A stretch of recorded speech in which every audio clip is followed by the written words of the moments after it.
Okay, round two. Name something that's not boring. A laundry? Ooh, a book club. Computer solitaire, huh?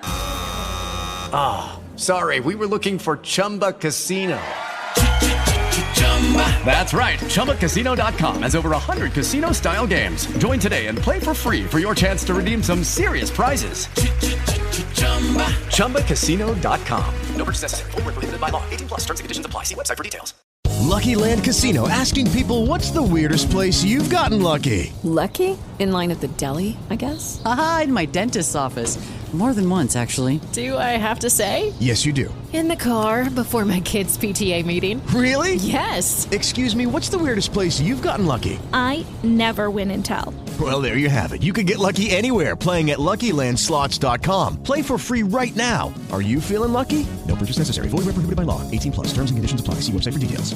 If you really like this episode, please support our podcast by going to patreon.com/truecrimewives and get lots of great extras.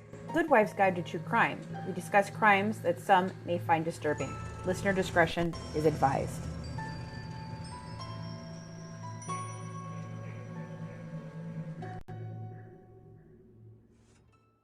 According to the CDC, research has shown that kids who have reported that they frequently bully others are at high long-term risk for suicide-related behavior.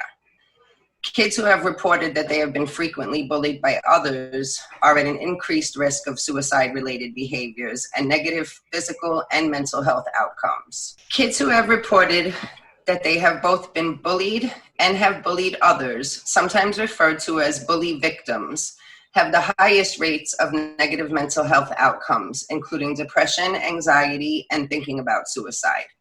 A 2015 national survey of more than 15,000 students conducted by the CDC showed that nearly 43% of gay, lesbian, and bisexual high school students have seriously considered attempting suicide, compared to about 15% of their heterosexual counterparts.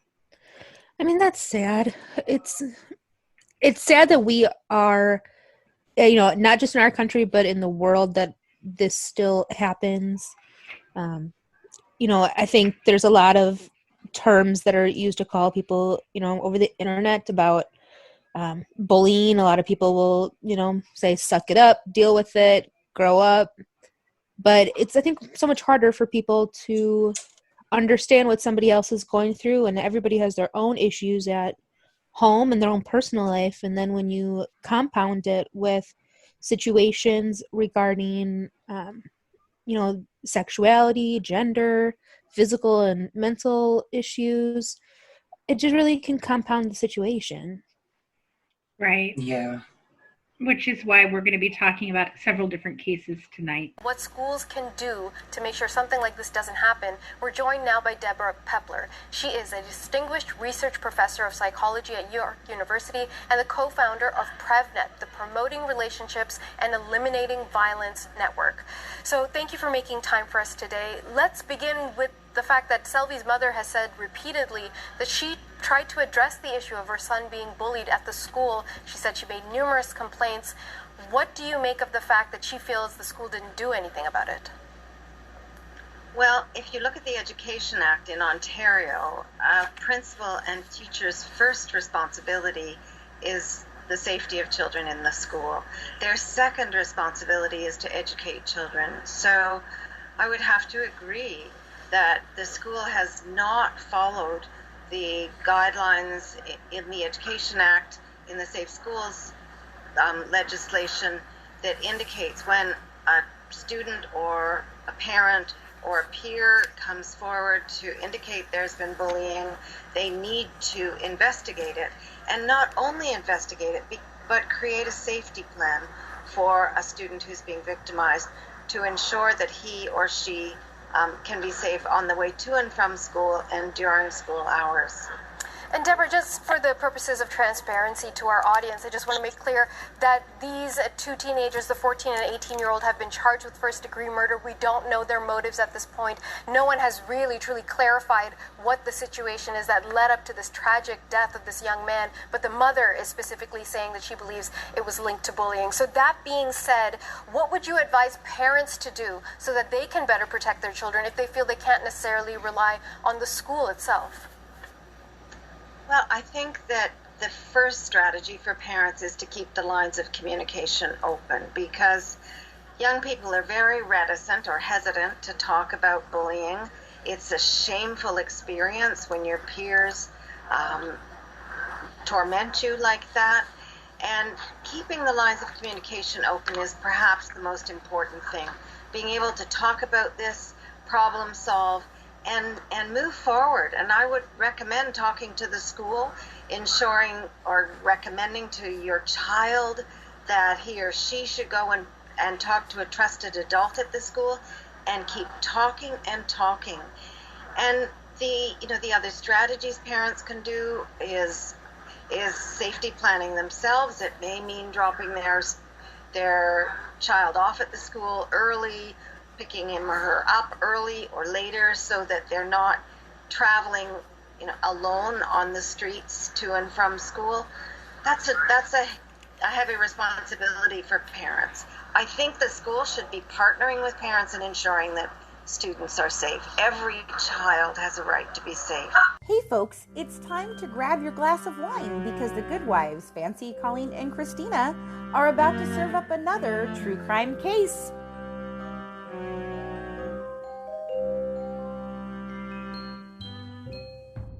Tonight we're discussing Conrad Roy, a 18-year-old from Massachusetts, Nigel Shelby, a 15-year-old from Alabama, and Sherokee Harriman, a 14-year-old from Tennessee.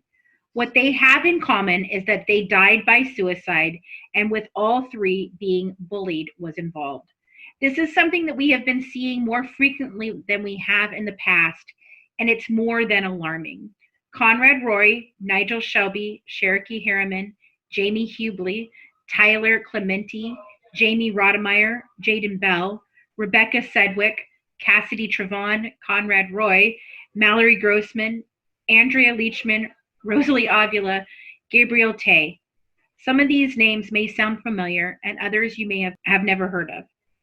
They are all kids from 8 to 18 that in the past decade have taken their own lives because they were bullied.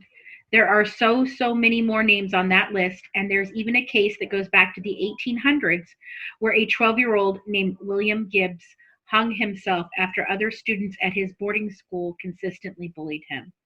Bullying is nothing new, and the impact it has on everyone involved can be severe and life-shattering. We see that clearly in Conrad, Nigel, and Sherokee's stories.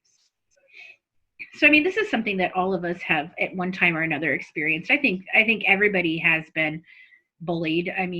We as a collective experienced it heavily last year, going through what we did.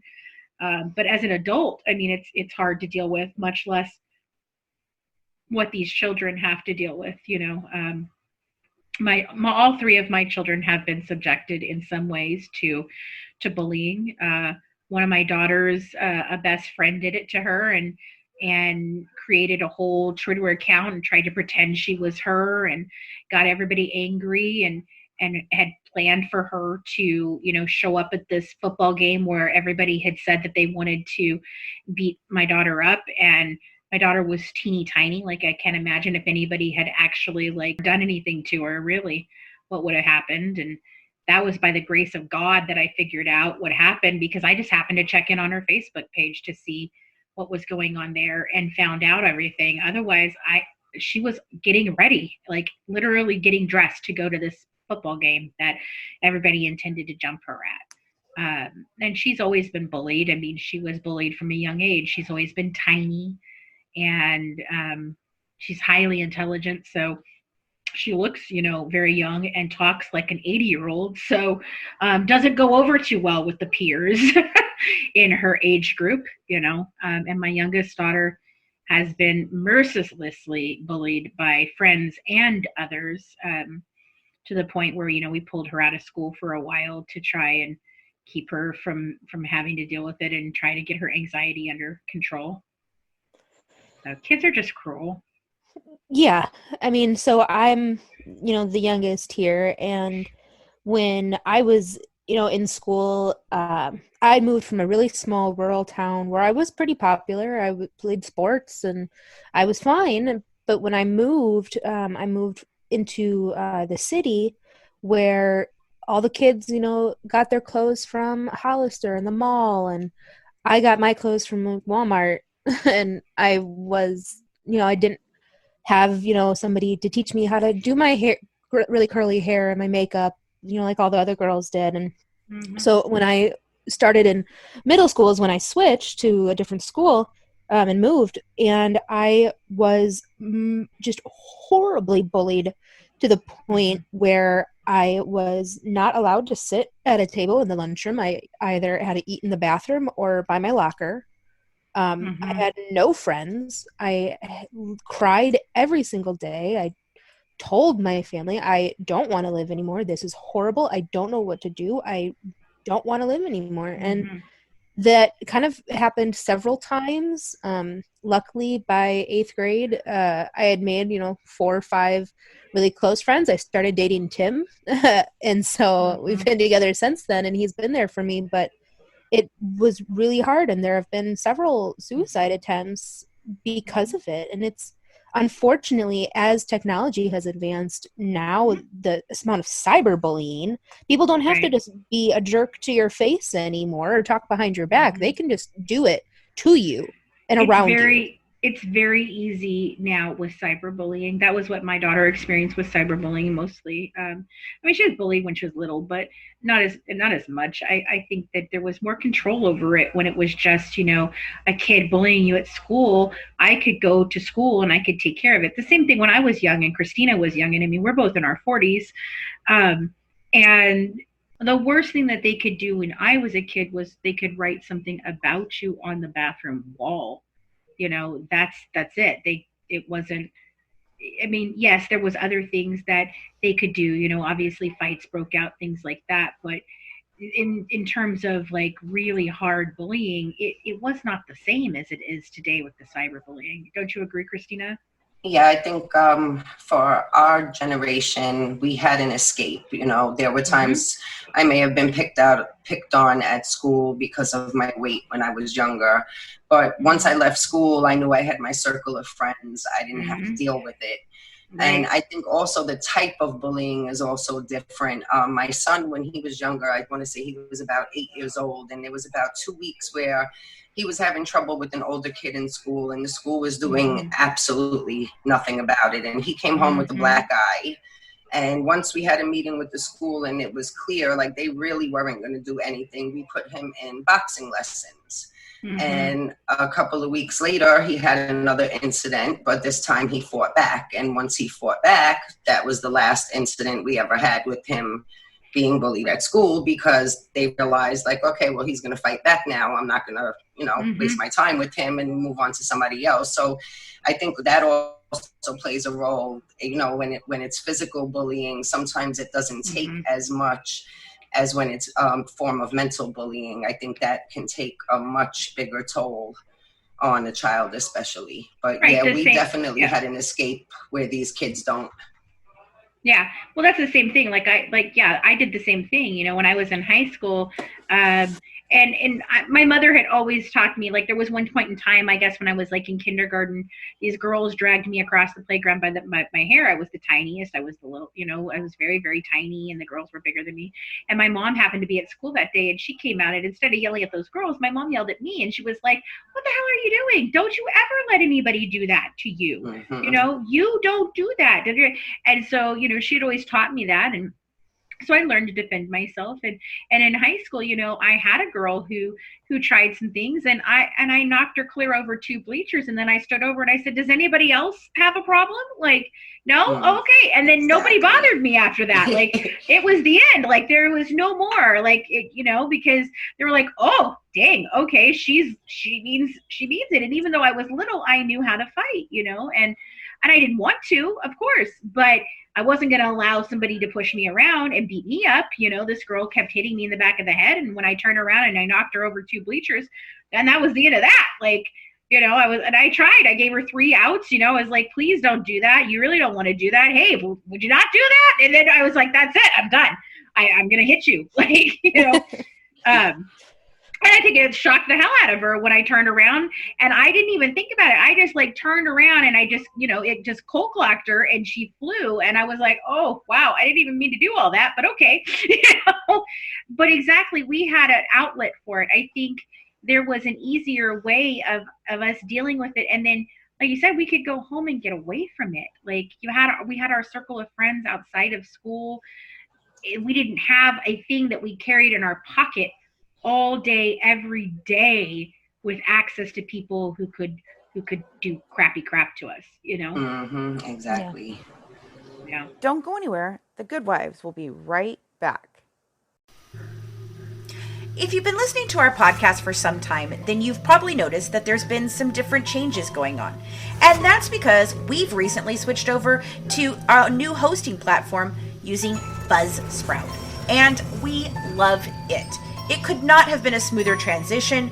Buzzsprout has made it super simple and gave us amazing features we weren't getting before. So if you've been thinking of hosting a podcast or you're looking for a new host, then we totally recommend giving Buzzsprout a try.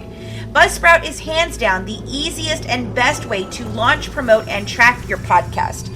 Your show can be online and listed in all the major podcast directories like Apple, Spotify, Google, and even Pandora within minutes of finishing your recording. So join over 100,000 podcasters already using Buzzsprout to get their message out to the world.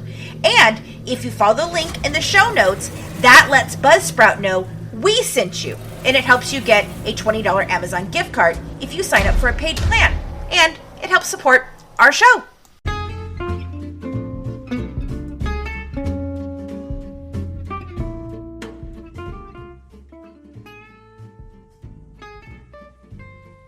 In every episode, we like to serve up a special dish from the state that our crime takes place. So here's our resident Cajun Mama Ty to tell you what our true crime dish of the week is. Hey guys, it's me, Cajun Mama Ty. I'm here in Tennessee, listening to Elvis Presley, the king of rock and roll. As the Good Wives are talking about the case here in Tennessee, I've chosen to come here and do a recipe that is perfect for the Tennessee area. It is called Elvis Presley cake. It's as sweet as he is and as rich as he was. So hang on, guys, and I will be back to give you the update on how to cook this awesome cake. Be back in a few minutes. Let's head back to the Good Wives as they discuss this awesome cake. This is Conrad Henry Road III, reporting to you about what's going on through my mind, what's going on through my head the last few days. So it all started off I'm trying to do too much to better myself in so little time, like studying vocabulary words, trying to relate TV shows, movies, sports figures, cars, like, I don't know, Twitter phenomenon, like real life situation, not real life situations, like current events, or what's going on in the media, because that's what people like to talk about. People generally like to talk about things that are going on.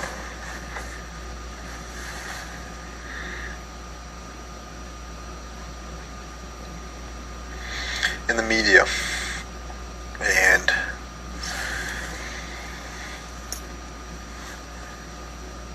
what I am doing is looking at myself so negatively, looking at myself, a minuscule little particle face of this earth. It's no good. Trash. Will never be successful. Never have a wife. Never have kids. Never learn. But I have a lot to offer someone. I'm introverted, nice and caring. That's some benefits. I'm a nice kid. But it comes to a point where I'm just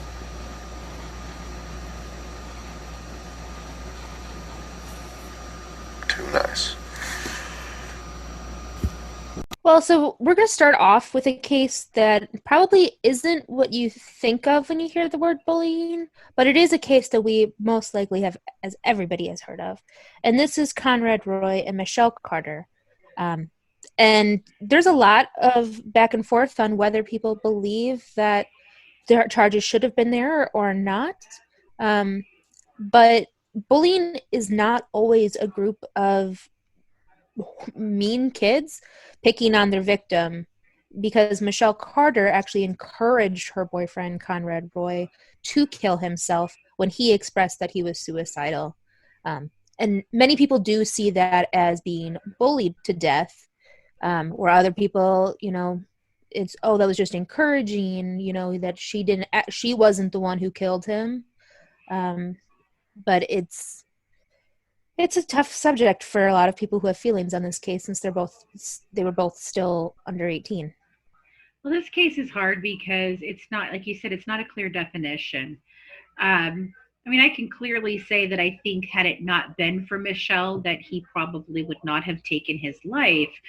But then to say the same thing, though, he had tried and attempted to take his life before. But I think her being brought into the picture at the time that she was is what caused him to be successful in what happened, and it's a tough case. It really, really is. But on July 13th, 2014, Conrad Roy III, 18 years old, died by suicide from carbon monoxide poisoning while parked in a Kmart parking lot. After he died, it came out that not only did Michelle know that Conrad had been contemplating suicide, she had actively encouraged him to do it. And in the beginning, she told him that he should seek help, but that was the only step she ever gave to help him. She didn't call out to anybody. She didn't tell his parents. She didn't tell her friends. None of those things. Like, I guess she went from a point in time where she was hearing him say he wanted to do it, and she was like, well, no, you shouldn't do that, you should go get help. And then eventually she flipped and was like, I don't know if it was like I'm sick of hearing it, why don't you just do it kind of situation, where this morphed into that. We do have lots and lots and lots of text messages that we've reviewed in this case. She is very convincing. It is very clear that neither one of these kids, though, were in their right mind. No, it's pretty evident. Both of them had issues. Yeah. Mm-hmm. Oh, the encouragement from Michelle included her telling him that he should, quote unquote, get it over with, that his family would be fine if he did it. And she reassured him that she'd be there for his family after he did it. And on July 13th, 2014, while he was sitting in his parked truck in that parking lot, he obviously had doubts about his plan, because Conrad got out of the truck and Michelle texted him, get back in the truck. Right, and that's where it starts getting into more of the trial, because if she didn't tell him to get back in the truck, he might not have, and he would be alive. Right. And she then at that point said, nope, get back in the car and do it. Well, I actually think what happened was she didn't text him to get back in the truck. He called her. She spoke with him. And then she supposedly told her friend that she told him to get back in the truck. So that's where some of the people have a lot of issue with this, because there is no clear evidence that she specifically told him to get back in the truck. She says to another person, I told him to get back in the truck. So that's where people are like, well, I don't know if that's really truthful. She could have been lying. She's lied about a lot of things. But I mean, I just don't understand why she would lie about that. Again, though, she was an attention-seeking type of girl. She did all of this. I really truly believe she did all of this because she wanted to be the sympathetic girlfriend. Like, I think that she was having her own issues of being accepted in her own area. She was being bullied herself. And I think this was a way to garner sympathy as the girlfriend of the boy who killed himself. Yeah, I agree with that. Well, and she really played it up after he died. That's, I think, what got under a lot of people's skin about it. Because she went to... Go ahead. I'm sorry. So she portrays this grieving girlfriend.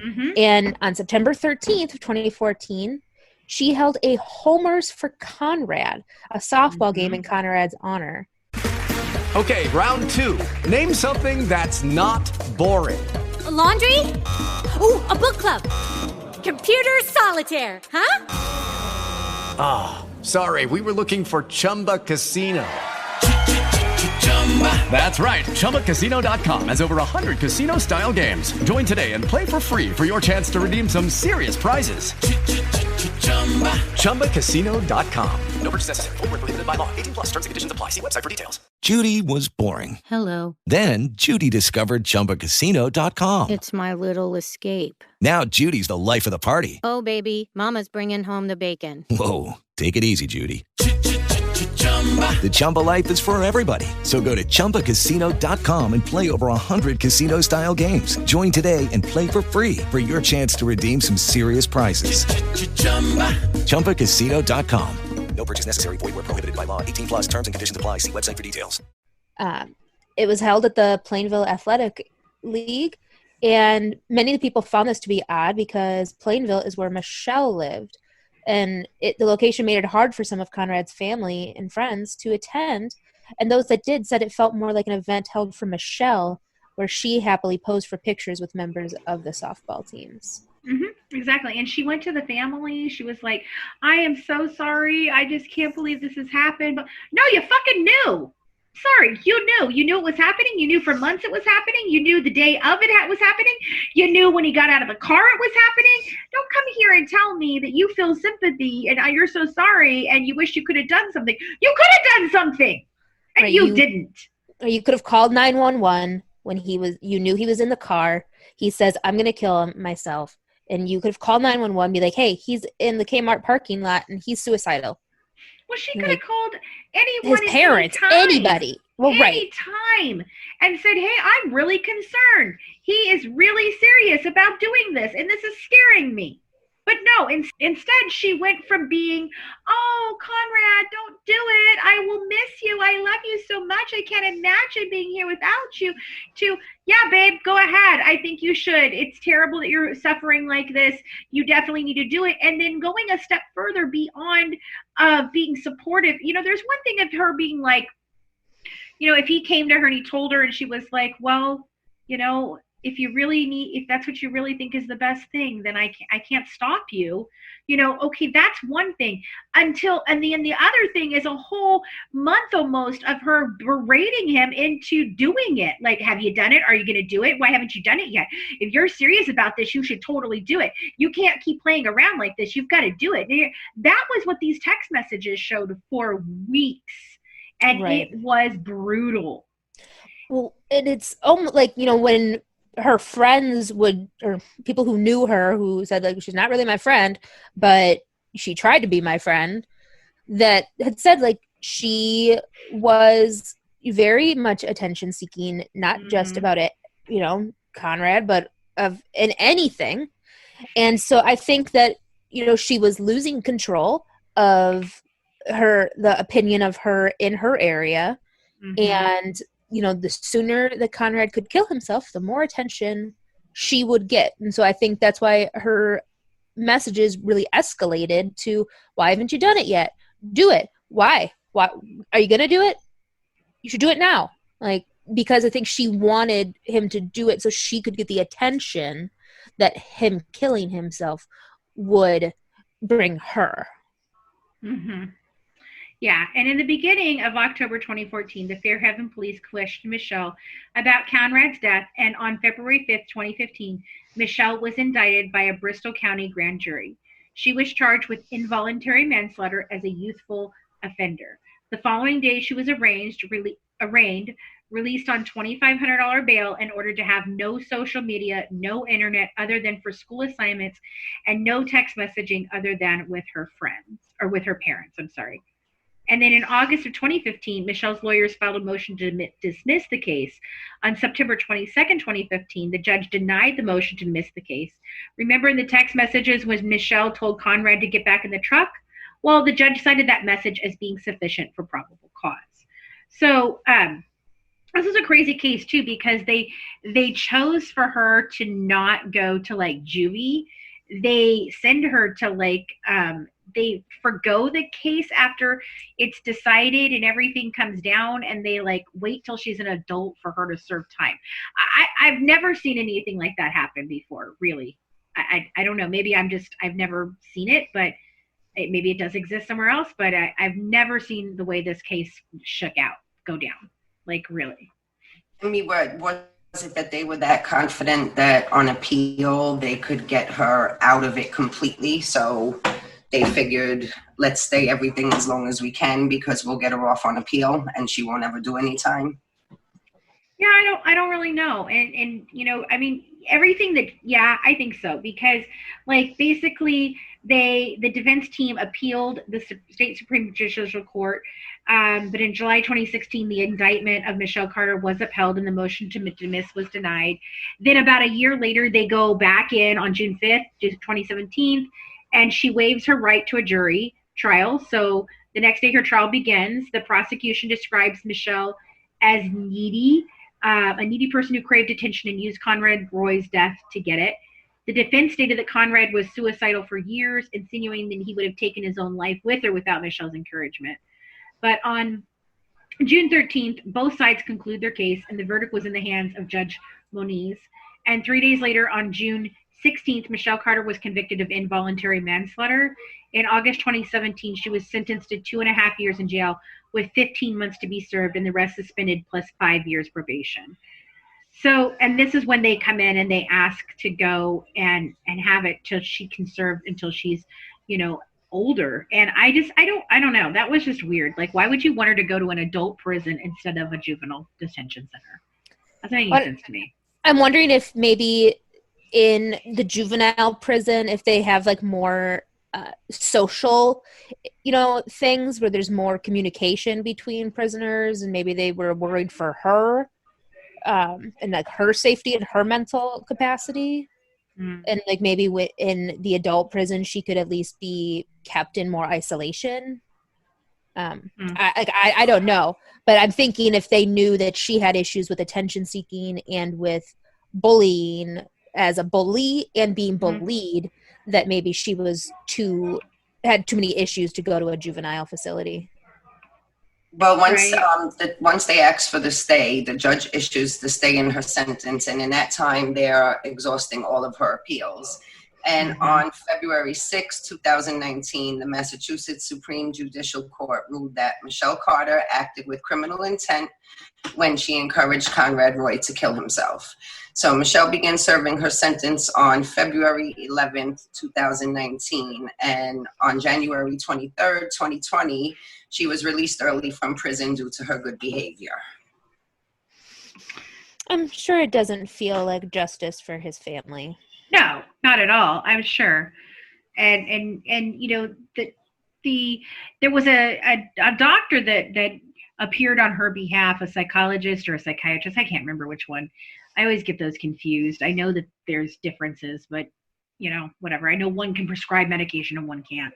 But anyway, whichever one this was, he appears in court for her, and his testimony, it was supposed to be helpful to her. I don't think it was helpful to her at all. But basically, I mean, he broke down how mentally defunct she was, like all of her problems. And, you know, and you can see it in her face that there is not an emotion there. She's, you know, sociopathic at best. I mean, she's she doesn't have feelings like the rest of us. Definitely, it's you can see the void of emotion in her. I don't know. It's so strange. And the only time I ever saw her get emotional was when she realized she wasn't getting out of this, like that's the only time I really saw her show any real emotion, when I was watching the trial and in subsequent interviews and things like that. She just never seemed to really show any type of care or concern, really. Like, I don't know. Right. And I know, the public is super divided on whether she's a victim or she's super guilty. And I mean, I feel for her in one way, but at the same time, like, actively encouraging somebody to kill themselves for an extended period of time, it's not, and it's definitely not the same as, people say, oh, well, assisted suicide. No, this is not a doctor helping somebody, kill themselves because they've been in chronic pain, they have cancer, they're going to die, XYZ. Not the same. This is somebody who suffocated to death from carbon monoxide poisoning in his car. And she knew he was doing it, knew he was going to do it. And, allegations that she told him to get back in the car. And that's the problem, is that she played it up after the fact. If she at least could have told the truth after, be like, I knew, and I was irresponsible and I didn't tell anybody, and I should have. I feel like maybe she could have even gotten, at least a plea or anything, just probation in general. But I think her behavior after the fact was what really helped, sign the warrant, because she acted like that grieving girlfriend, but it was for her benefit, not for him. Yeah, for me, a lot of it, I think, is just simple right and wrong. When my son was little and my nieces now, if they come to me and, Titi, I have a secret, don't tell my secret to anybody. What I always tell them is, I'll keep your secret as long as you're not in danger and there's nobody else in danger. Other than that, I'll keep your secret. But if you tell me that something is wrong and it can hurt you or someone else, then that's not a secret that we can keep. So she's old enough to know right from wrong. And to me, I understand she had issues, but at the end of the day, she's alive and he's not. And she helped him with that. So, yeah, I agree. But I do understand why people are torn about it. It is a very difficult case. Well, it's kind of like, sorry, go ahead. And then for her not to serve even a fraction, really, of the sentence, that she got a mild sentence to begin with. I mean, she's getting 2 years, and then 2.5 years in jail. 15 months of it has to be served, and the rest is suspended, plus 5 years of probation. And then she only does a year of that. Or not even a year of that. It's less than a year of that. She does, it just. Well, it's sort of like what a lot of people will try to think of, or at least what I think of when you have like the duty to tell people, is some people, criminals, will tell their lawyer something or tell a doctor something and think of like attorney-client privilege or about medical privilege. And it's like, no, when there's a crime being committed, you don't get to tell your lawyer and then nothing happens. If you're going to kill somebody, doctor or a priest, or if you say to somebody you're going to kill somebody or you have killed somebody, they have the duty to protect others and for justice to be served. You don't get to say that, I told them, but they can't tell. No, you have to tell. Don't go anywhere. The Good Wives will be right back. Judy was boring. Hello. Then Judy discovered ChumbaCasino.com. It's my little escape. Now Judy's the life of the party. Oh, baby, mama's bringing home the bacon. Whoa, take it easy, Judy. The Chumba life is for everybody. So go to ChumbaCasino.com and play over 100 casino-style games. Join today and play for free for your chance to redeem some serious prizes. ChumbaCasino.com. No purchase necessary. Void where prohibited by law. 18+ terms and conditions apply. See website for details. Are you struggling to lose weight and keep it off? Tired of wasting time and money on starvation diets that lead to more frustration and stress? If there was a weight loss solution that could actually work for you, would you try it? Then head to Golo.com. I'm Steve. I lost 138 pounds in 9 months on Golo. I'm Amber. I've lost 128 pounds with Golo Taking Release. If you're ready to take back control of your life, head to Golo.com now and see how Golo can work for you. That's GOLO.com. My sleep is way better. My inflammation has gone way down. Golo saved my life. I was way overweight. That's what sent me down the path. I wanted to make sure and live for my kid. I have literally tried everything. I was on the verge of getting gastric bypass surgery, and I saw the Golo commercial, and it was the last thing I tried because it worked. Join over 2 million people who have found a better way to lose weight with Golo. Your healthier and happier life begins at Golo.com. That's GOLO.com. Again, GOLO.com. What if you could be a true crime detective right from the comfort of your own home? Dispatch is an interactive serial mystery that unfolds over several months. Imagine the experience of an escape room in your own home, a new kind of escape called Dispatch. It's a subscription box that's a step apart from everyday entertainment. Better than a book, more engaging than television, think of it as an immersive mystery where you wear the detective hat. The story begins with your first delivery, or dispatch, if you will. In it, you'll find physical clues that lead you to the web and back to the real world to unravel a mysterious crime. Grab a friend, the whole family, and your thinking cap, and get ready to put your heads together for one mind-bending ride, as additional details are revealed with every package. Head over to our Instagram at www.instagram.com/truecrimewives and click on the link in our bio, then choose the dispatch button to start your own true crime adventure today. Hey guys, it's me, Cajun Mama Tide, coming back to you with the Elvis Presley cake. Are you lonesome tonight? This cake will have you itching like a bug on a frizzy tree. Even your hound dog will like it. Yep, I have the Elvis Presley cake. So let's go ahead and start with the ingredients. Ingredients is going to be a package of white cake mix. We're going to use a can of crushed pineapples with the juice, 2 cups of white sugar, 1 package of cream cheese, butter softened, powdered sugar, vanilla extract, and don't forget the chopped pecans. What you're going to do first is you're going to take the cake mix box and you're going to follow the directions on the box. You're going to bake a 9 by 13 cake. You're going to take it out of the pan, bake it. After it's done, you're going to take it out of the pan and you're going to put it on a cooling rack, let it cool. You want to, in a saucepan, combine the pineapple with the juice and sugar and bring it to a boil.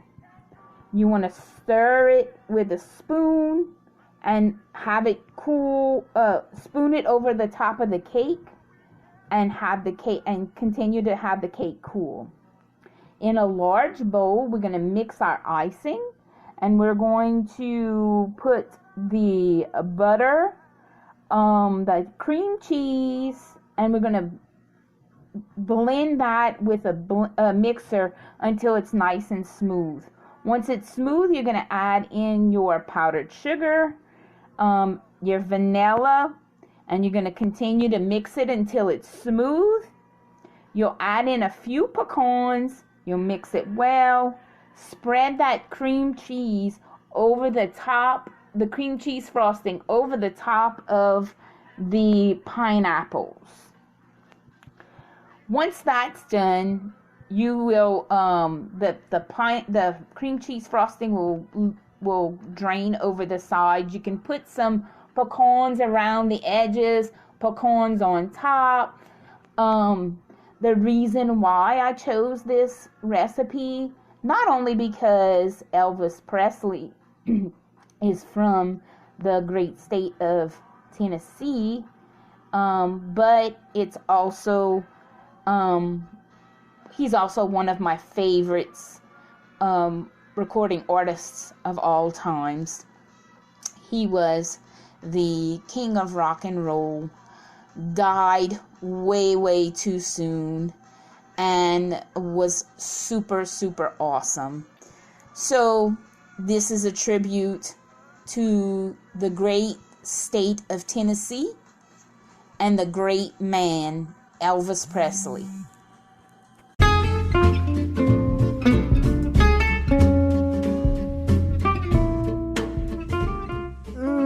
Ty, another great recipe.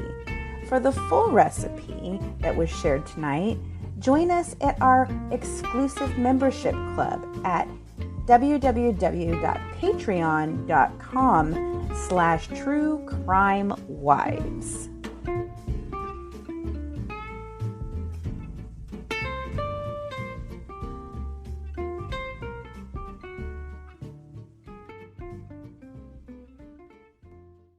I'm stuck in your head. I'm back from the dead. Got you running scared. I'm fearless. I'm calling you out. I'm taking you down. Don't you come around. I'm fearless. I'm fearless.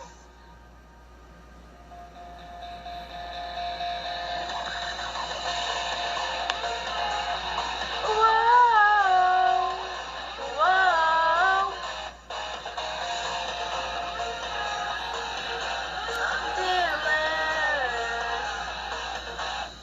I got the upper hand now, and you're losing ground. You never had to fight back, never lost a round. You see the gloves are coming off. Tell me when you've had enough. Yeah.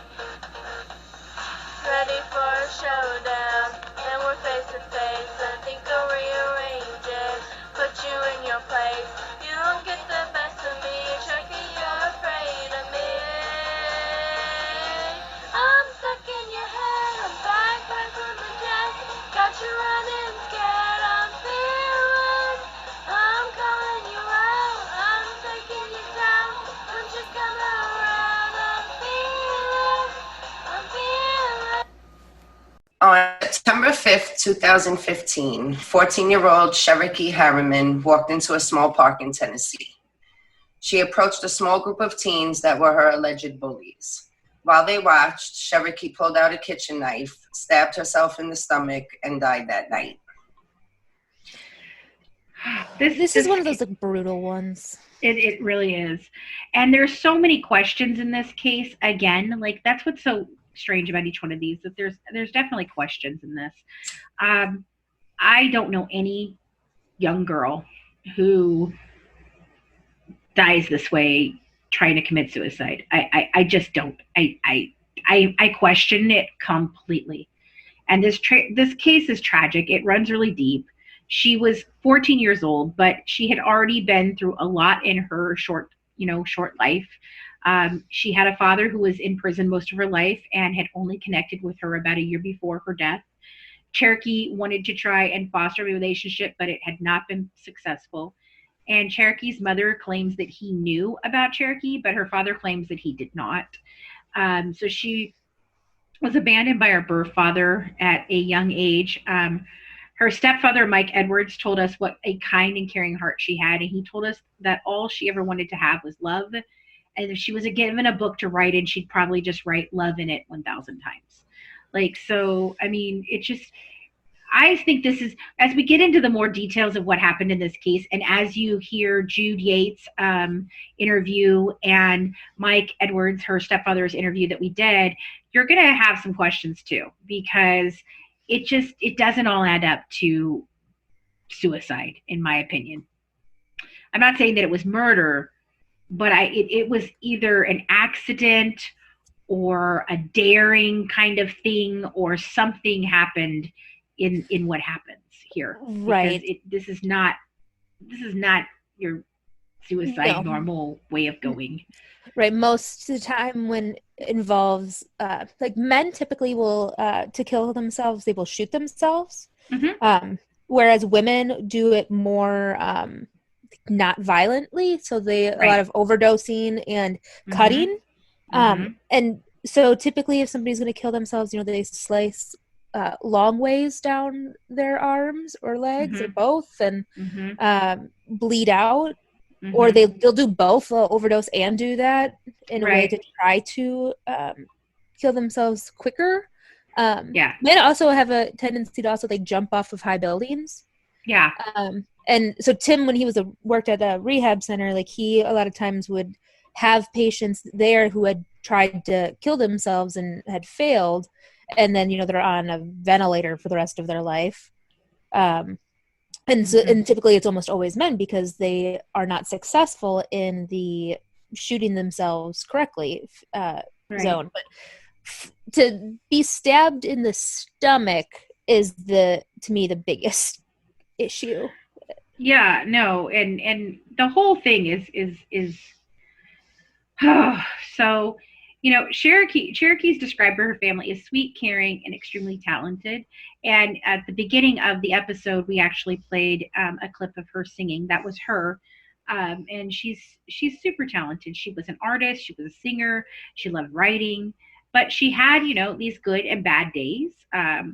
Like we said earlier, she experienced extreme trauma as a young girl. Her sister's father molested both her and her sister Cheyenne, who is a special needs girl.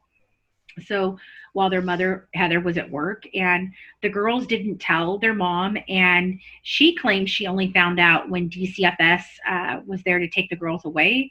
So she loses her parental rights to her children, and her parents adopt both girls. Well, Sherokee didn't get along very well with her grandmother because Cheyenne had special needs, so she felt that her grandmother babied and really favored her sister over her. So even though Heather lost her parental rights, she was still very much involved in her children's lives, including she moved back in with her parents so that she could still be there to be with her children every day. So it shows that her mother cared.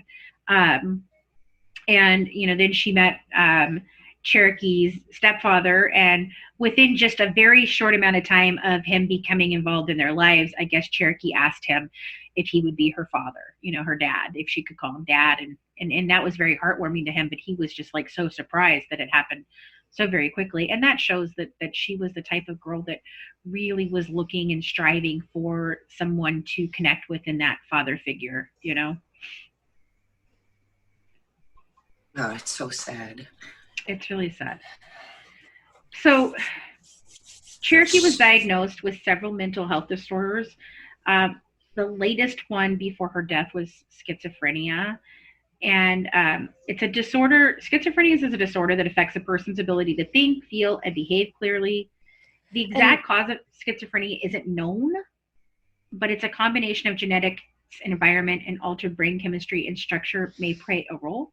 Right. And typically it's pretty rare for a girl to have schizophrenia. It's mostly more common in men.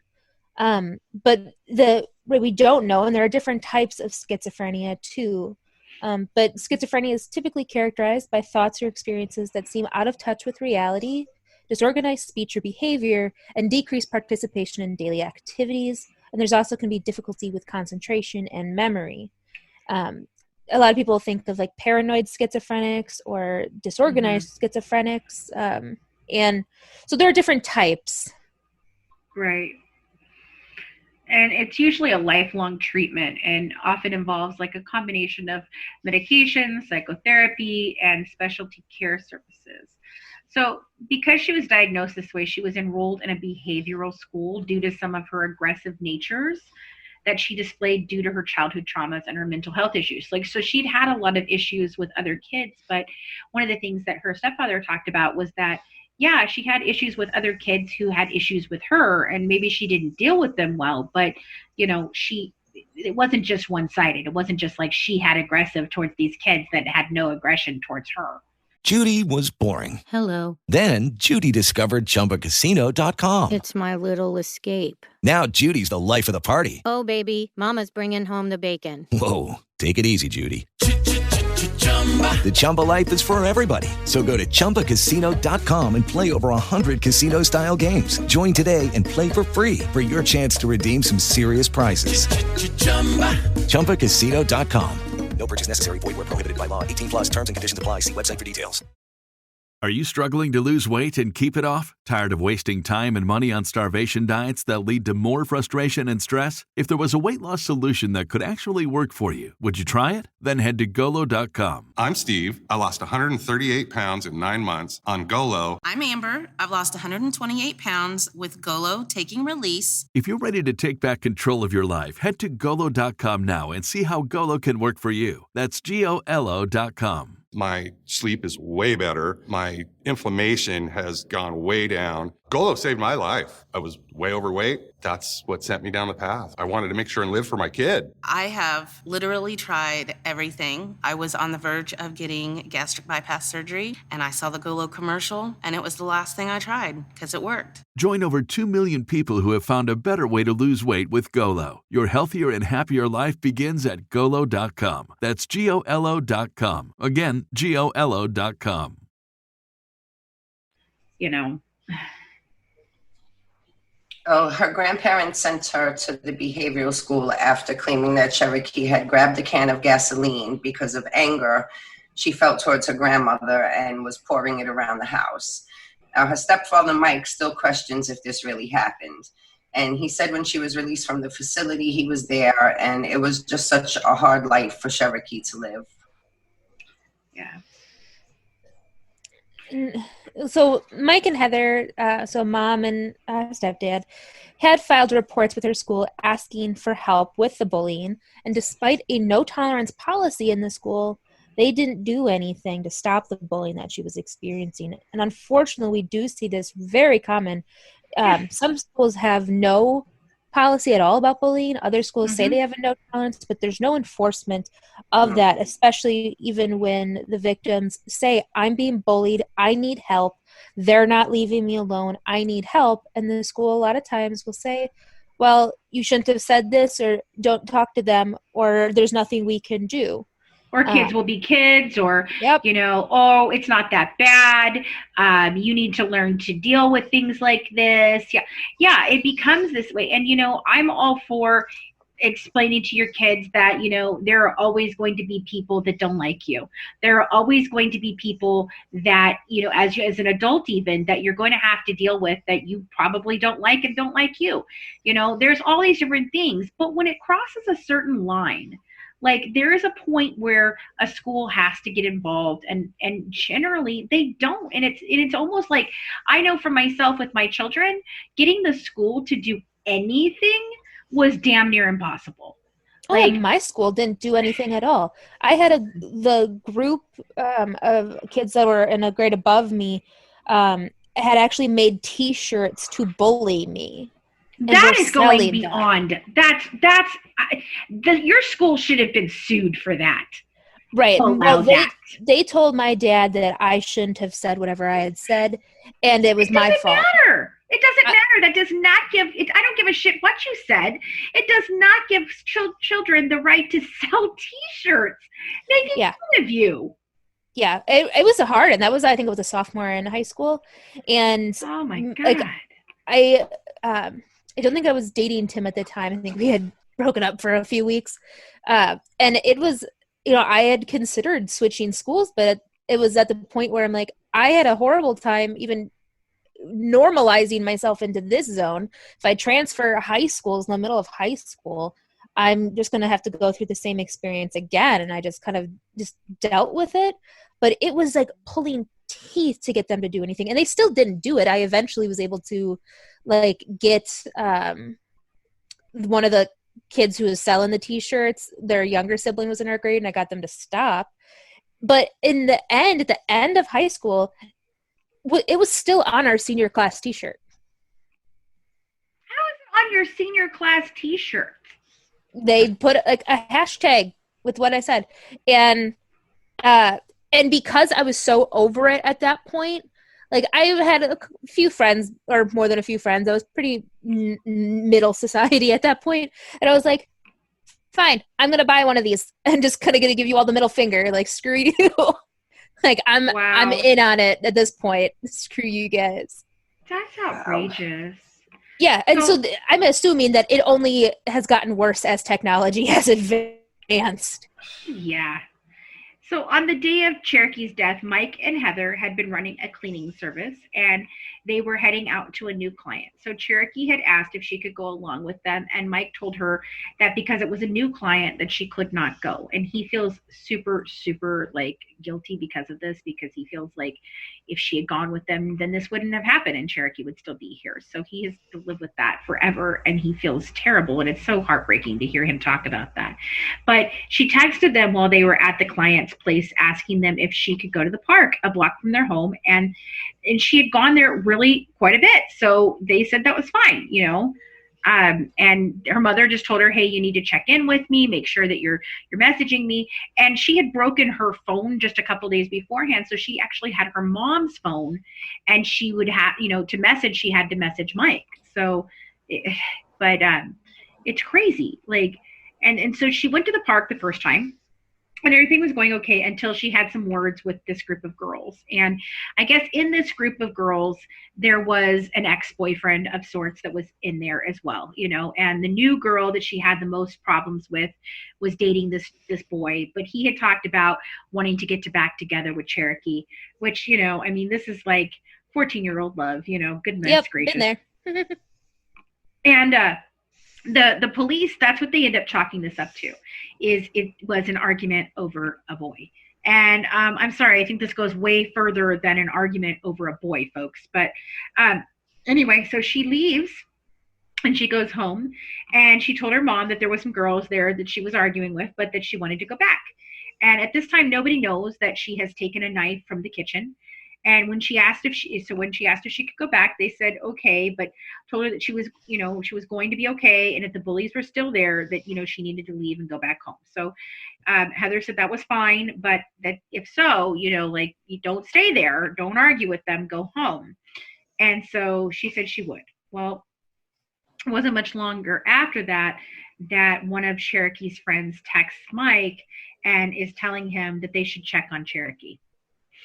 And he's like, well, I don't know what's going on, you know. And in Jude's book, when I first listened to her book, and I'm listening to this situation unfold and how she explains it, I was in shock, because at no point did I understand the events that went down the way that they went down.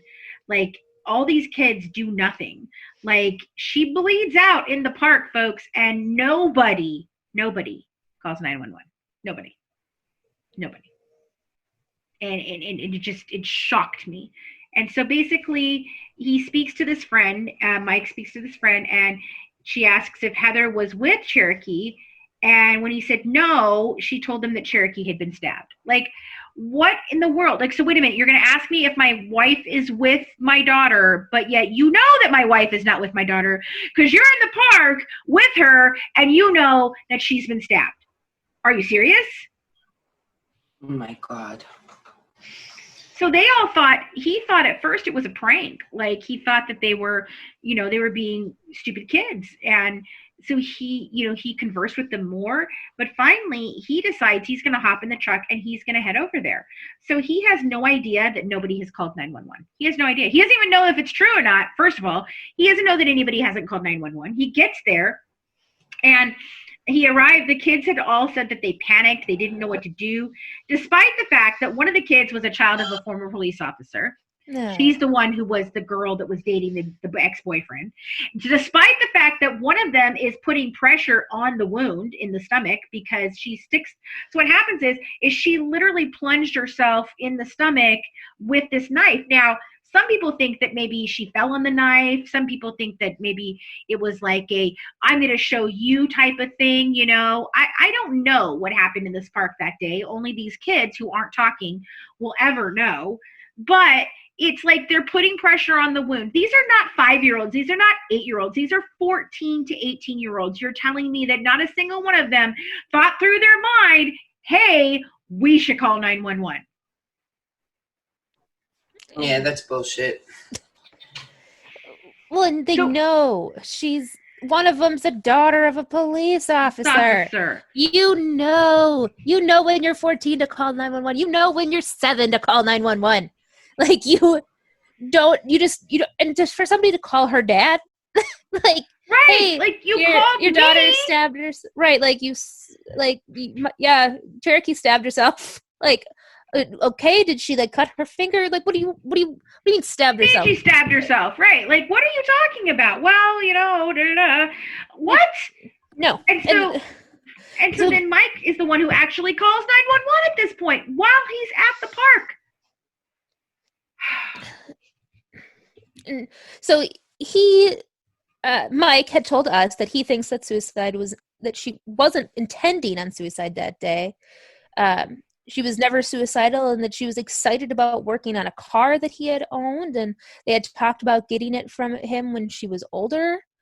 And so he was unsure if she stabbed herself or if she had fallen on the knife and the kids lied to cover it up. And that he actually really thinks that she took the knife for protection against the group of 5 or 6 girls that had been bullying her. Right.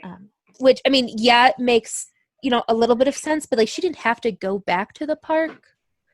So, but if you think about it, Colleen, think about how hard it was for you all the time that you were bullied. Like, at some point in time, don't you get fed up and you're like, you know what, I'm going to go show these fuckers. Oh, like, yeah. so I mean, like, I had a pocket knife. I think she went to, I think she went back to there going and was like, you know what, you assholes, because there is the last words that she said is like, that is in the report as to what she said was like, if you want to call me a bitch and a slut and a whore, that was the last words that anybody remembers her saying. So I feel like it was, I don't know if it was either that in the midst of this, of like her like showing the knife out at them, and like shoving it at them, that maybe she trips and falls, or one of them pushes her or whatever, and she falls on this knife and it falls and it hits her, because I don't know that it was, and Mike said when he got there, the knife was like somewhere else. It had been flung. Like, how does that happen? Because one of the kids like pulled it out. It hit an artery going in. So this is what happens. The knife goes in and it hits a major artery. And so then one of the kids pulls the knife out, and Cherokee was laying at the entrance of the park, and she was well on her way to death. He said, like, when he got there, her eyes were rolling, but she was trying to mouth something to him. And he forever to this day wishes he knew what she was trying to tell him, because he thinks that she was trying to tell him what happened, but she couldn't, she was too far gone because nobody called 911. But I mean, they also say that they're not sure that even if if 911 had been called early enough, that it would have made a difference, because it hit that major artery, and then them pulling it out was what caused all the bloodshed. Like, if it had stuck in the artery, there might have been hope. But the fact that one of these stupid kids goes over there and pulls the knife out, like, what in the hell are you even thinking? You're going to pull a knife out, but you can't think to call 911. You can put pressure on the wound, but you can't think to call 911. You can call her dad and tell him she stabbed herself, but you can't think to call 911. Like, are you serious? Like, I don't know if maybe they didn't know how deep the knife had gone, and then when like she falls down, she has a knife sticking in her. Don't pull the knife out. And if you know that the knife is at least deep enough, we have to pull it out of somebody, and then blood starts gushing out. Somebody, for the love of Jesus, call 911. Yeah, I don't get the not calling 911. That's the most irresponsible things that happen. Yeah, not a lot I mean, stuff makes sense here, but it all leads to a lot more questions. Absolutely, that's it. That's all. And we talk about this in more detail in our interviews with her stepfather Mike and true crime author Jude A. Yates, who wrote the book about it. The story entitled "Bullied to Death: A Story of Bullying, Social Media, and the Suicide of Sherokee Harriman." But Mike has so many questions about this case, and so do we. And I mean, it's like the further you get into this, again, as like most of the cases that we cover, the further you get in, the more questions you just have. You don't get answers, you just get more questions. Like, and so you should give those interviews a listen when you finish this episode to get more details on this case, because we do cover it in a lot more detail over there. But I don't know. I'm not convinced that it was a suicide at all. I would go so far as to think that it could have even been there's grounds here to believe that it could have been a homicide. So, but those kids have all been told to not speak and, lawyered up and all that crap. I mean, at least somebody's listening to a lawyer. There are so many cases that we talk about where it makes it so hard for a lawyer to defend their client because they don't shut up. And at the same time, obviously parents and friends and family and anybody just wants to know what the hell happens. But also I get it from the perspective of the kids as parents and friends, want to make, best outcome for them. So at least somebody is listening to somebody. I got they made mistakes. Hell yeah. They should be in way more deep shit than they probably are. But it's, we talk about so many people who just don't know how to shut up when it comes to, their criminal defense. So, I mean, at least I'll give them that they're listening to their lawyer. Yeah, I think that's something we ask a lot, or we say a lot, dude, be quiet, get a lawyer. Why are you still talking? So, yeah, I get what you're saying. Yeah. I mean, the thing is that Mike thinks that the only way that this is going to get really, the truth is going to come out is that these kids are going to keep getting older, and at some point in time, somebody in an argument is going to turn on another person, and then it's all going to come out, of what actually happened that day. Because certainly nothing that has come out so far makes any sense. None of it adds up to a suicide, a homicide, an accidental death. None of it adds up to anything because it's all so really convoluted, and it just seems like, what? You did, wait, what? What?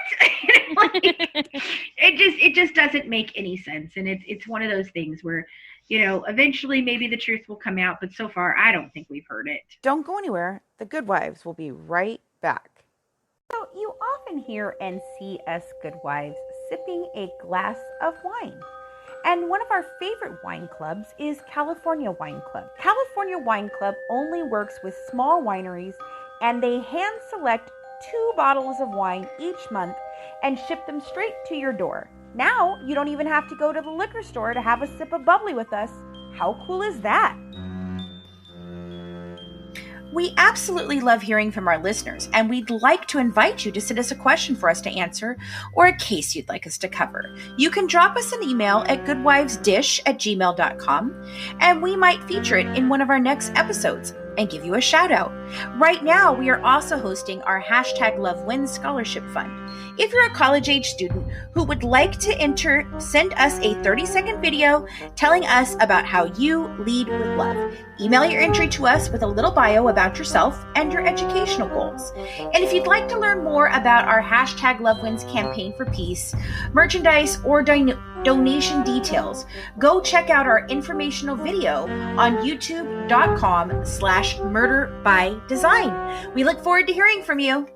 Nigel was such a joy. He was always being silly. He loved to dance. He loved to sing. In his suicide letter, he said, I tried to be normal, but I couldn't.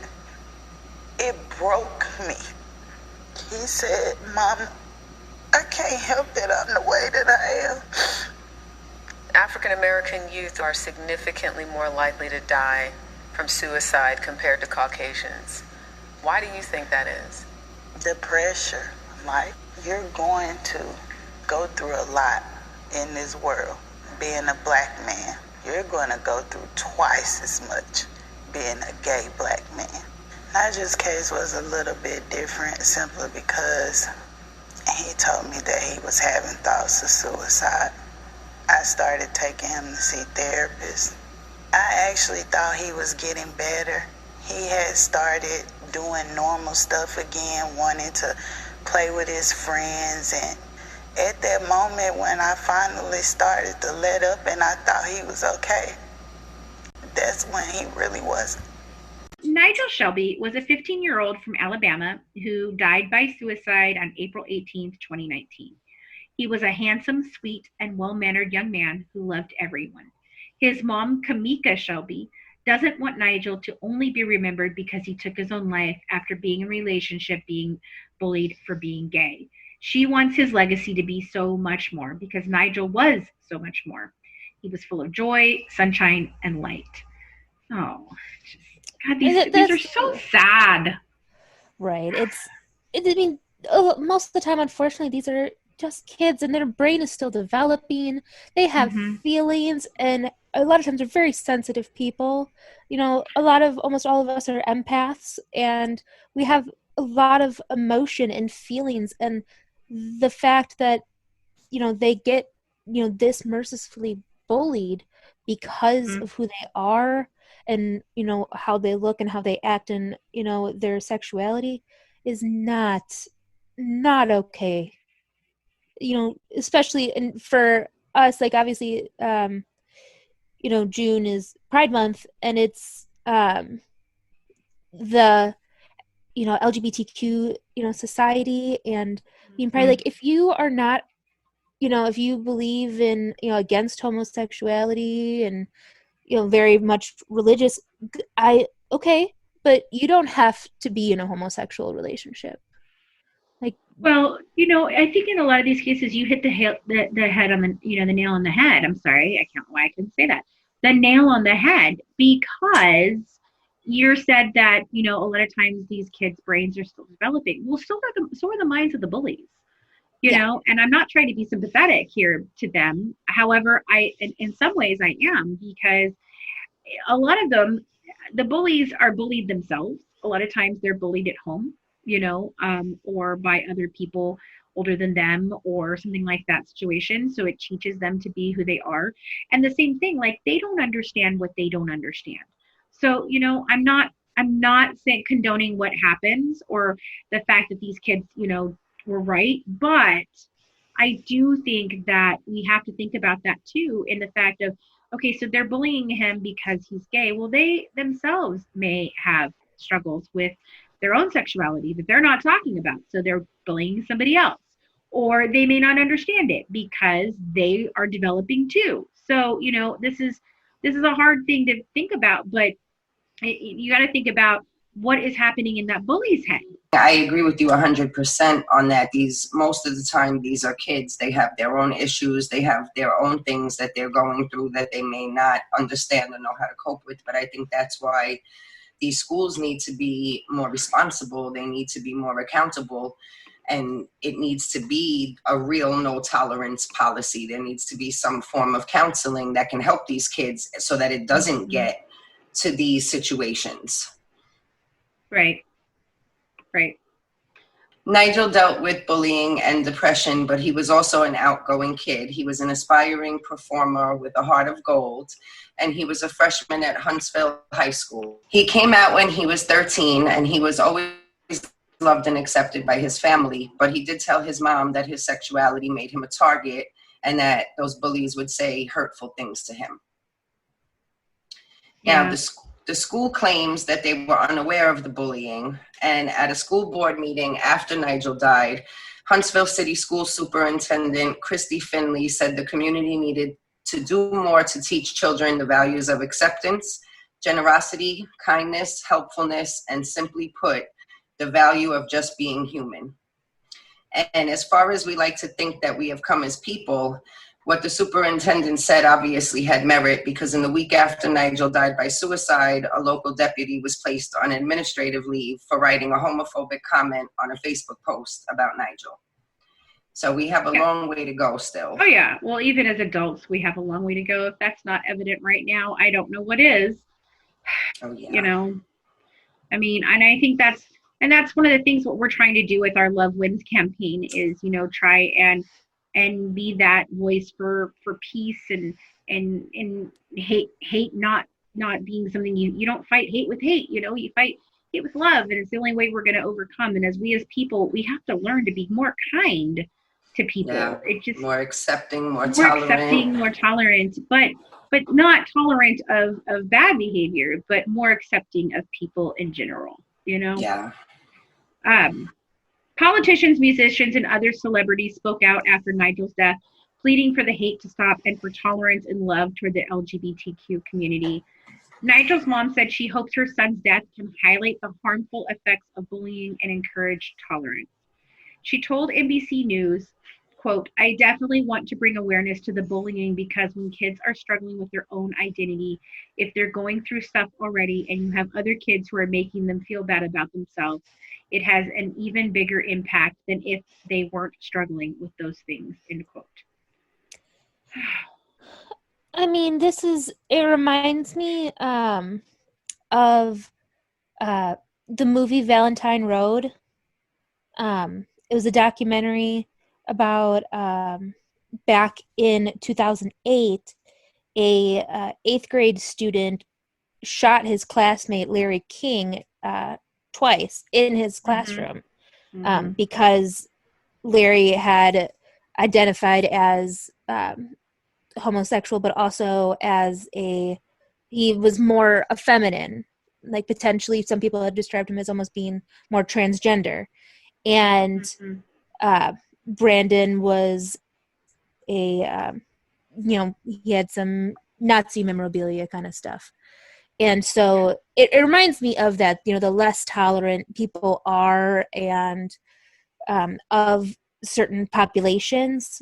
It's really sad. Yeah.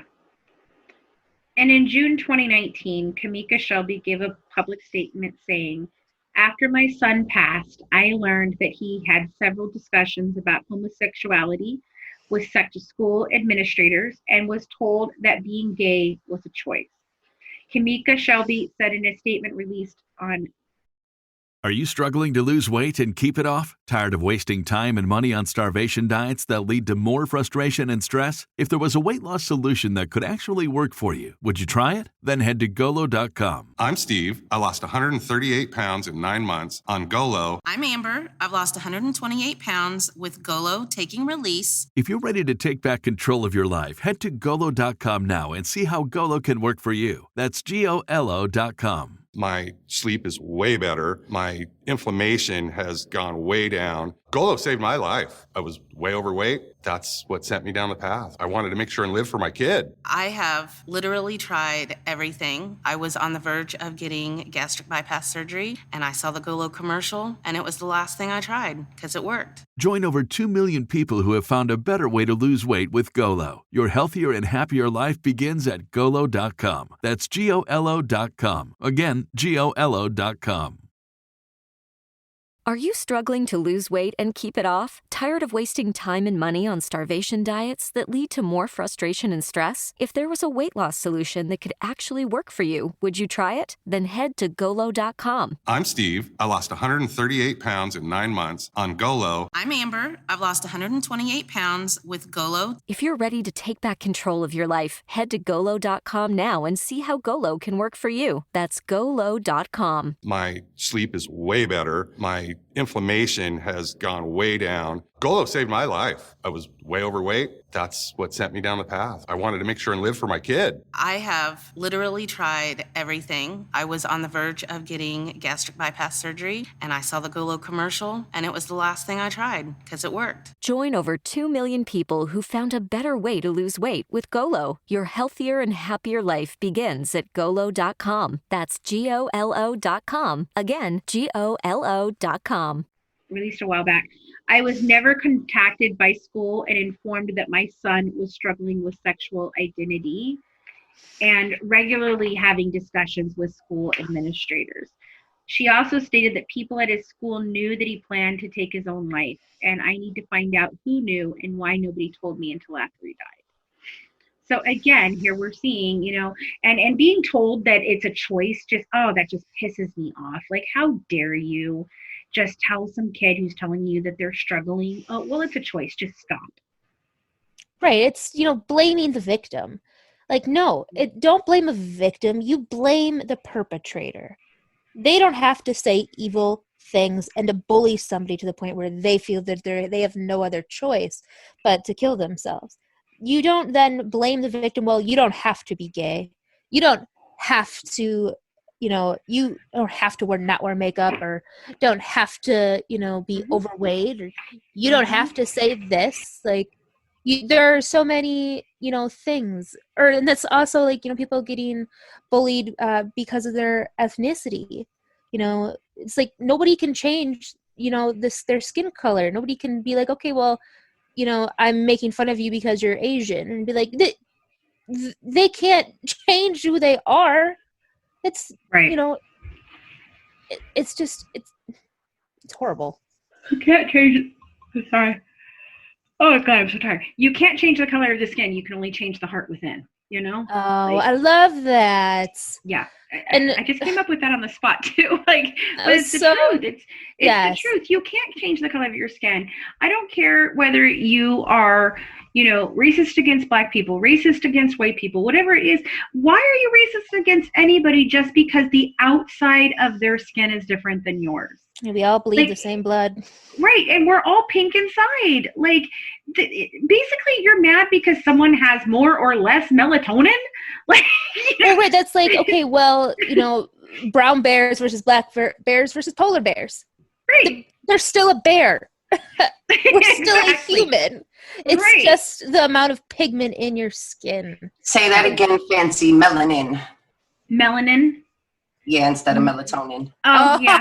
Melanin. I know you're sleepy. You're thinking about melatonin. I am thinking about melatonin. No, melanin. You're right. So, I mean, how can you be upset with somebody because of the color of that they have more melanin or not in their body? Like, really?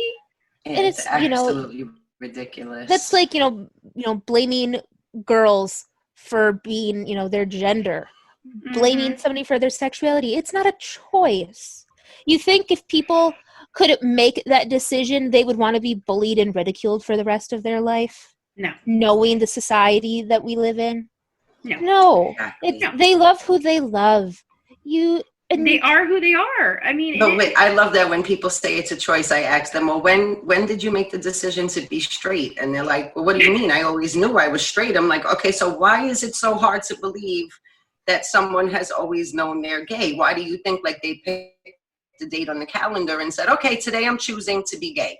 You didn't do that. June 4th of 2020, I'm going to choose that day is the day that I'm going to choose to be gay. Yep, that's it. That's it. Well, that's the day. It's so crazy. Same with, and I feel like, and it's getting a little bit more accepting. It's definitely better than it was, but for the transgender community, I think we're getting at least a step closer in some sense. In terms of accepting, because a lot of people are very critical, like, oh, well, your birth certificate says male, so you can't, you're a male. And it's like, it's an assigned gender at birth, yes, but that's not who they identify as.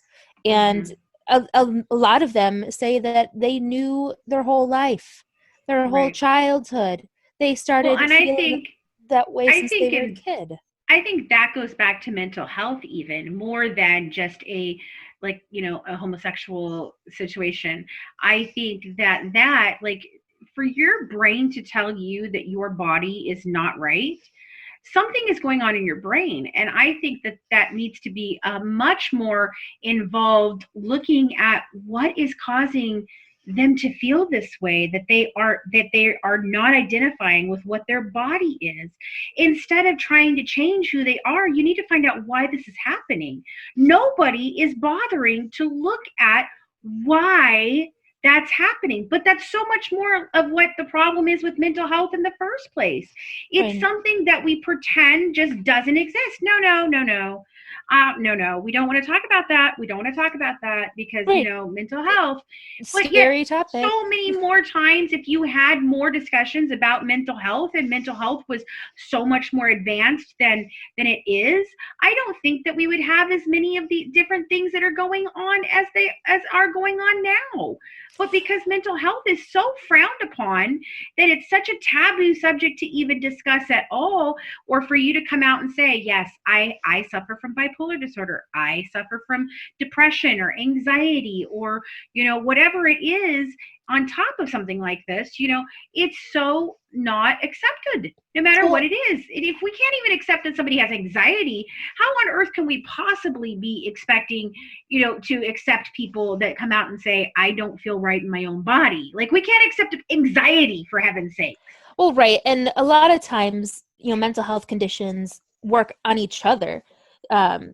You know, insomnia plays a role in somebody's mental health, and then that mental health can cause anxiety over a long period of time. It can cause depression, clinical depression, severe clinical depression. People, like, I just found out, you know, 7 months ago that I don't have chronic depression. I have type 2 bipolar disorder, which is bipolar depression. And now that I've been on a better medication, I feel so much better. But it has taken me years to figure that out. Years. Well, I mean, when I was going through the diagnosis of bipolar, and which now my doctor doesn't think that I actually have bipolar anymore. He actually thinks that the whole time I was just, you know, over medicated and over diagnosed and all these different things. But I mean, at one point in time, I've talked about this before, I was on 9 different medications, and every single time I ever went in, this is exactly what happened. I go to my doctor and I go, hey, so I don't feel like that's really doing a whole lot for me. I've been on it for a while, not really feeling any different, not really helping. And basically their answer was, oh, well, here, let's just give you another one.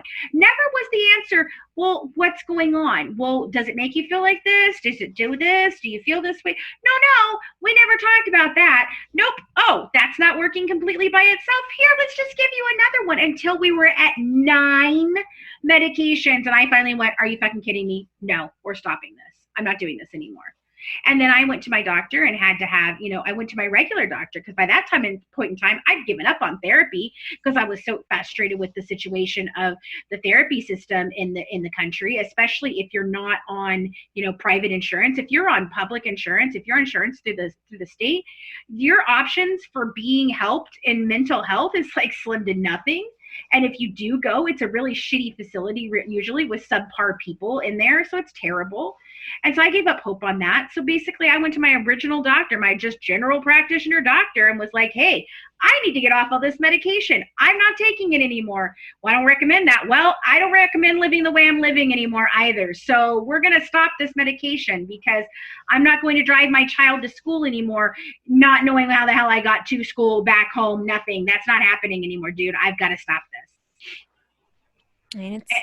And it's so anyway, in this case, the Huntsville City School District, of course, denies any responsibility and releases a statement saying there was no complaints of bullying, and it would work with Shelby and her attorneys to answer questions they may have and to correct any misunderstandings or misinformation to the extent possible.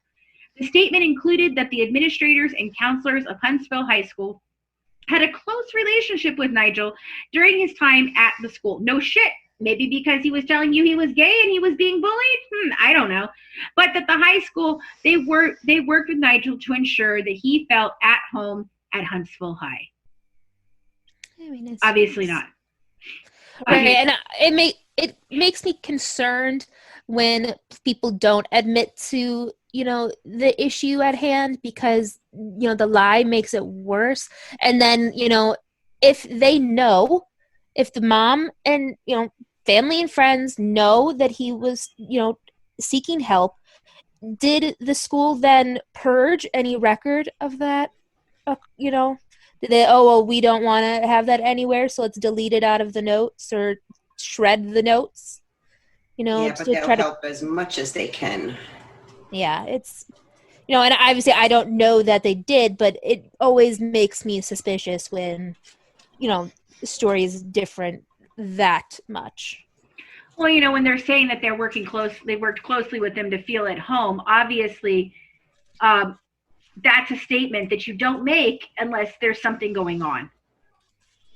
Yep. You know what I mean? Because why would you need to work with a student to make him feel at home if he already was fine? If nothing was going on. Exactly. That's not a statement you just make. That's a fucking stupid statement. If everything's fine, then you shouldn't have to be working with him to make sure that he's at home. That's kind of like saying I didn't order the code red. Like, really?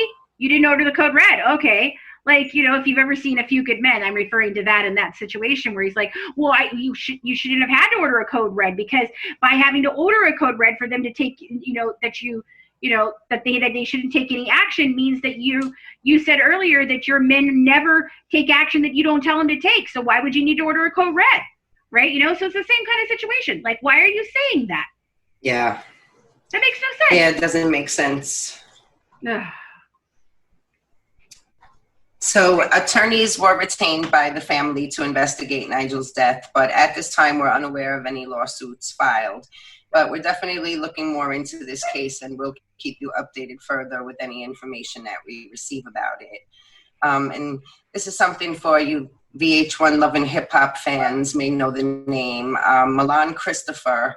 He's an openly gay music artist and actor, and he created a comic book character called Ragnaron.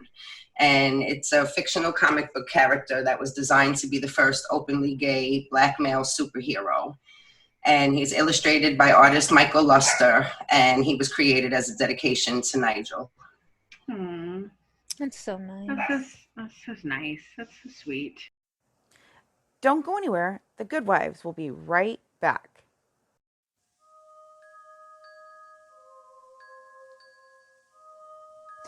Every great podcast needs a great website. Currently, our mother company, Mad Ginger Entertainment, is building their website using Bluehost. Bluehost is one of the best and most affordable web hosting platforms available. Plans start as low as $2.95 a month, and you can even integrate it with WordPress. So if you need your own website or affordable web hosting, grab our discount link in the description and get your podcast a bigger presence online at low costs.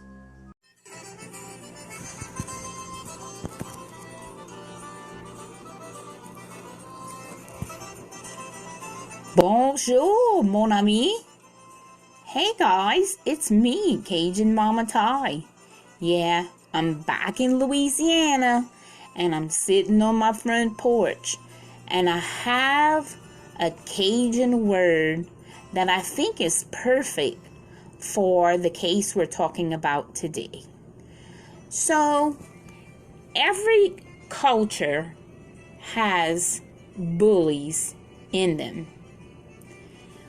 We have bullies, and the bully, we call a bully a voodoo. That is like Cajun for not only we call a heavy person a voodoo, but we call a person who picks on people, which is a bully, we call them a voodoo because they're big for nothing. Voodoo means big for nothing. So today I think about when I was a kid, I had many voodoos in my life. For those of you who know my real name is not Cajun Mama Ty, but for those of you out there who really know my real name is Titania. And I have been teased my entire 51 years of life because of my name. But I have overcome that. I have become a stronger, more powerful person. I have let those things no longer bother me. But it took a long time for that to happen. Unfortunately, the little girl we're talking about today in this podcast, she was bullied and things didn't go well for her. And so, as I sit here on my front porch listening to my Cajun music, my heart is a little broken for her. I go out and I think about what it would be like had I not been able to overcome my bullying in my lifetime and choose maybe some of the decisions that she had chosen. So my little prayer today is for God to bless all of those people out there, all of those children, all of those young adults, anyone who is getting bullied. God, put your hand on them and have them come with peace in their heart. I also pray for the people who are doing the bullying. And I ask that God also put his hand on them and clean their heart and give them peace in their lives so that they no longer need to bully others. Bonsoir. Till next time. Cajun Mama Ty signing out. So in each of these cases, we talk about a different type of bullying that ultimately led to the death of a child. Oftentimes, bullying is not taken seriously by our school teachers and administrators, and it's time for change. Children need to go to school and feel safe. It's also clear that the mental health of both the victim and the bully themselves needs more attention. We need to stop treating these things as something that shouldn't be talked about. In each of these cases, if more attention had been given to all of this, then maybe these kids would still be with us. Just sad. So sad.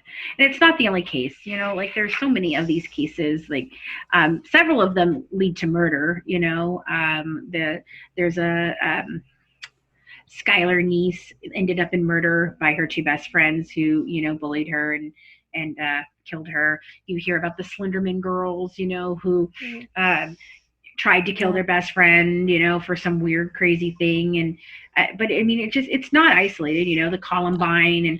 Right. I was going to say school shootings have accelerated and, I don't think we talk about them enough in the sense that they have increased since social media has increased. And I feel that most of the times all of the perpetrators were bullied at some extent at the school that they chose to shoot. Mm-hmm. And so, and a lot of people are like, well, that doesn't give them a right to do it. And like, no, it doesn't. But we have to acknowledge that bullying contributed to the mental health of that person and that they felt so angry and so ignored and so enraged that they felt that that was what they had to do. And does not excuse them. They are murderers and they kill people. And who a lot of times they kill so many innocent people who weren't even involved in the bullying. And and so it's definitely not giving any sort of excuse. I believe that they should be in jail for the rest of their life. But we have to, as a society, understand that bullying is a big issue, especially in our juvenile population. And if bullying is not taken seriously, it can lead to disastrous outcomes. And instead of somebody killing themselves or self-harming themselves, they might become that person who then rages on the outside and hurts others. Exactly. And see, and that's the thing is like, we're ignoring the mental health of this. You want to look at them and be like, oh, well, they were bullies. Damn bullies. They're such terrible bullies. But why are these kids doing this? Like, again, you've got to look at what is causing them to be the people that they are, because kids aren't just born being bullies. Very few, I would say, at least. I'm sure there's people that are born that are just mean. Okay, I get it. Yes, just like serial killers or murderers or whatever. This is a thing we discuss on Murder by Design. Where do you cross the line? Are they created? Are they born this way? What causes a person to do this? What causes a person to take any life, theirs or anyone else's? I think with most of these cases, what we always see, or most of the time, it's a lot of lack of mental health care. It's a stigma that goes along with it. And that's something, that's why that's one of our platforms, because when you look at so many different cases, at the core is a lack of mental health care somewhere. And it's almost like creates a cycle that can't be stopped once it gets past a certain point. Yeah. Well, anyway, guys, thanks so much for joining us tonight. Check out the interviews with Jude Yates and Mike Edwards later, after you've listened to this here and heard about all these cases. They deal specifically mostly with Sherokee Harriman's case. Jude does cover a couple of her other things, like her other books and stuff. She's written several. We've got a lot of things going on. We're going to have the next series that we're working on is going to be the Oakland Child County Murders. Really excited about that one. We're also going to do some Jodi Arias stuff, and finishing up with Scott Peterson. Head to head between me and Colleen. Didn't go so well the other day for you, Colleen, but maybe it'll go better for you in the actual like debate where you get to have like, you know, I don't know, more than 5 minutes to talk about it. But anyway, guys, you know, we've got a lot going on, and check us out over at Murder by Design too. We have been updating constantly on the Lori Vallow case. We've been talking about Epstein. We're going to cover the Golden State Killer coming up here because he's just confessed to so many murders. So keep coming back. Along with our Loved Ones campaign, we are also launching an organization that is tentatively called the Gale Force. The term gale force is used to describe a very strong, fierce wind. The acronym GALE stands for Good Apples of Law Enforcement. Usually, when we hear about any incident involving wrongdoing by a member of law enforcement, they're generally referred to as bad apples, which leaves people asking, where are all the good apples? We know they exist, but we don't get to hear from them enough. That's where the Gale Force comes into play. The Gale Force would be a safe space for those good apples to unify and take action against the bad apples. We believe that good outnumbers bad in all aspects of life, and those numbers are where that Gale Force of fierceness and strength come from. When good unifies, bad will always lose.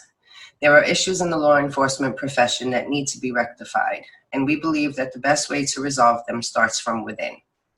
There's what we call the blue wall of silence, which is an informal rule among police officers not to report on a colleague's misconducts or crimes. It's time to tear that wall down. Officers are often punished if they break that wall of silence. An example of this is Officer Carriel Horn, who we've been hearing a lot about recently. Back in November 2006, she stopped another officer from putting a suspect in a chokehold. She was fired after 19 years on the job and lost her pension because she intervened. Also, the stigma that goes along with members of law enforcement seeking out mental health care needs to end. Studies have shown that members of law enforcement are less willing to seek care because of embarrassment and shame. Keep in mind, this is a high-stress profession with a higher suicide risk than other professions. There have also been some studies that indicate that if an officer receives support from their unit, they're much more likely to seek help when it's needed. We believe the good members of law enforcement far outweigh the bad, but we also believe that the system needs to be changed to give them a louder voice without fear of retribution or desertion by their colleagues or superiors. We hope the Gale Force can be a first step in giving these law enforcement officers from all over the country support and a way to come together and say, we will not stand by and allow anyone to tarnish the profession that we have dedicated ourselves to. We're going to clean the barrel, one bad apple at a time.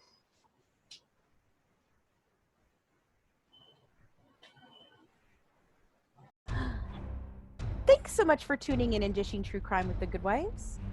Don't forget to join our Patreon member club to get the full recipe shared tonight, inside documents and pictures from the case, bonus mini podcast episodes, live YouTube discussion, and an exclusive invitation to our discussion group on Facebook, and get some amazing Good Wives merch. Follow us on Twitter and Instagram at True Crime Wives. And for more inside information, check us out on YouTube at Murder by Design, where we're currently talking about a few different true crime cases, from bullying murders to serial killers. We dish it all. Have a good one from the Good Wives, serving up true crime, one dish at a time.